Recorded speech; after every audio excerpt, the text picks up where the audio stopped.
Years ago, I had a guy walk into my shop. I had a watch repair shop years ago. And that's what I was doing. I don't do that anymore. It's been years since I closed my watch repair shop. But years ago, this guy walked into my watch repair shop and he's looking at some of the watches and he tells me he's got a Rolex and can I adjust the band for him?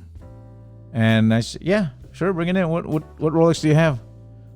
He said, no, it's a Rolex. Yeah, but what kind? What type? Which one? He said, no, it's a Rolex. He said, oh, okay. So I figured this guy doesn't know watches. He probably doesn't have a Rolex, and maybe it's a fake, or maybe it's something else, or I don't know what I was thinking. So I didn't pay much attention to the conversation.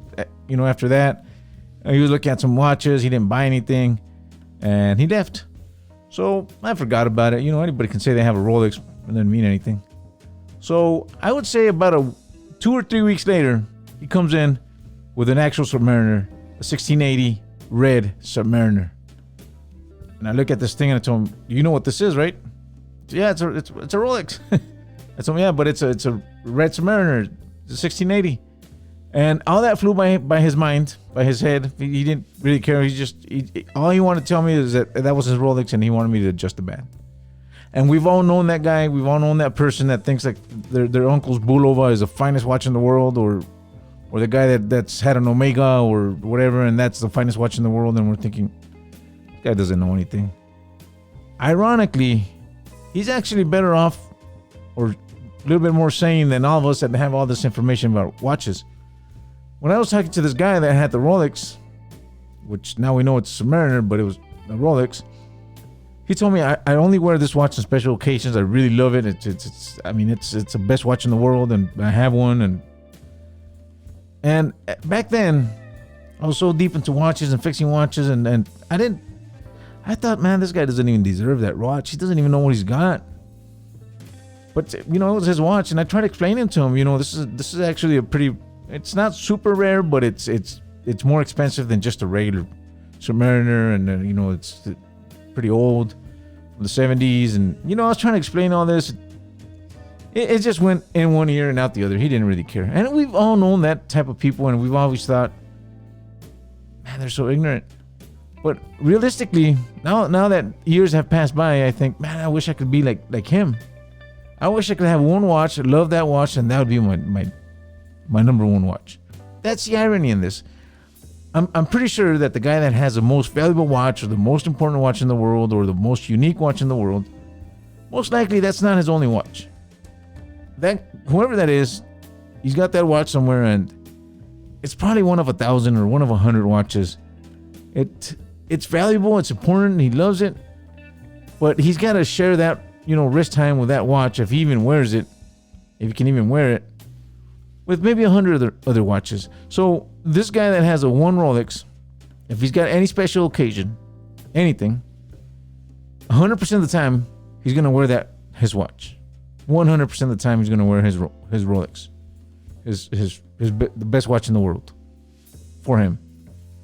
The other guy that actually has the best watch in the world, even if he's got 40 watches, he's only going to wear it a small percentage of the time. He can even wear that watch or enjoy that watch. And when he's got that watch, he may be thinking, oh, I should have brought the other watch because it doesn't match this color, or I don't want to break it, or I brought the wrong watch to the wrong crowd, or anything like that. So there's all this complication going on in the mind, and now it's so complicated. Well, even myself, I don't have that many watches, and I'm just Rolex tier on down, the watches that I have.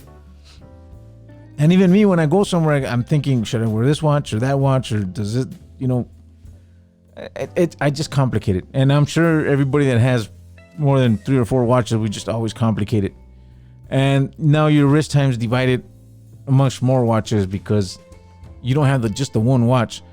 And now that years have passed by and I've learned this, and I'm thinking, man, actually, I wish I was like him, instead of me trying to teach him about watches. Now I can't go back, of course, and you can't unlearn what you've learned.